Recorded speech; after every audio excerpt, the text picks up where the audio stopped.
Good morning, everybody. Welcome back. Through installment of Scott Selections here for Saturday, December 9th. For again, today's play of the day. Quick recap what happened yesterday. We had a nice winner in the NBA with the Kings money line at minus 120 on Bet Rivers. Didn't look that great early as the Kings were down at the half, but then exploded in the third quarter, and that carried over into a nice and easy winner.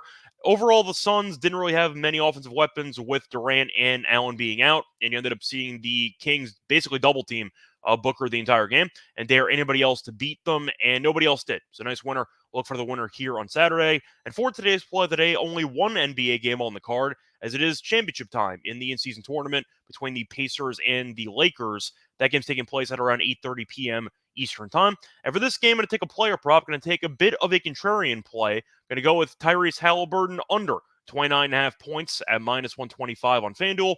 Time recording of 3 a.m.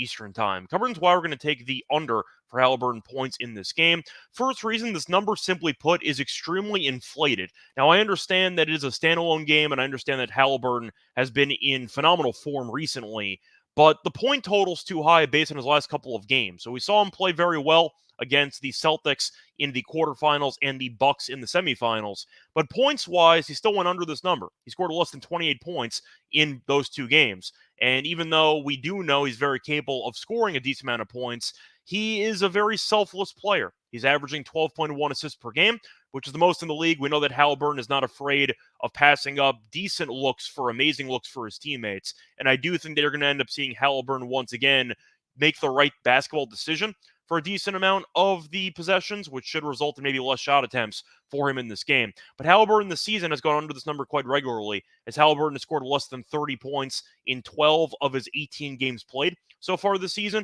And historically speaking, he really hasn't done much scoring against the Lakers, as he has scored less than 27 points in each of his first 8 games against the Lakers. And over the past 5 games, the Lakers' defense has been incredible, as the Lakers rank first in defense efficiency. So I do think the Lakers are one of the better defenses in the league.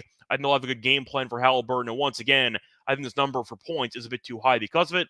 Now, one main issue that I have with Halliburton's game in general, I know he's a phenomenal player. He's a future he's probably already a top 3 point guard in the league. But one issue with his offensive game is that he really doesn't get to the foul line at all.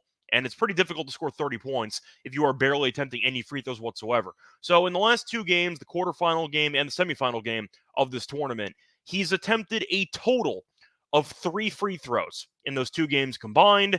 And the Lakers this season are allowing the fewest free throw attempts per game. If you want to go through his last couple of meetings against the Lakers, it has not really gotten any better with his free throw quantity, as he has attempted less than 4 free throws in each of the 8 games he's played against the Lakers in his career.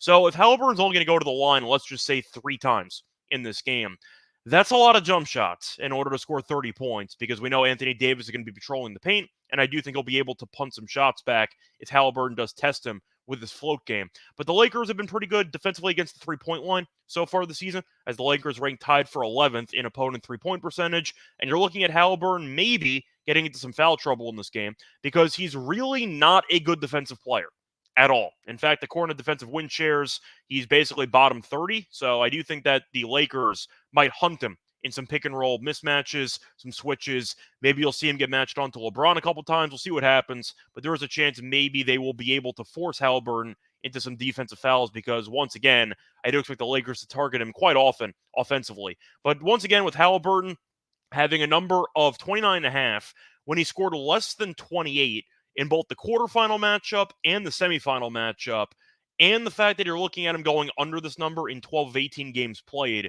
this number's just too high. I know Halliburton's a great player. I know that he's a star in the league. But I do think, once again, the fact that he is so selfless with the ball, the fact that he's averaging over 12 assists per game, does tell me that Halliburton is, once again, not going to force up bad shots. He's going to try to make the most of every possession, whether it involves him shooting or his teammates shooting. But I do think 29.5 is too high because of it, and I think as a result, there's some value on the unders. Play that once again here for Saturday, December 9th is going to be on Tyrese Halliburton under 29.5 points at minus 125 on FanDuel. Bye, everyone.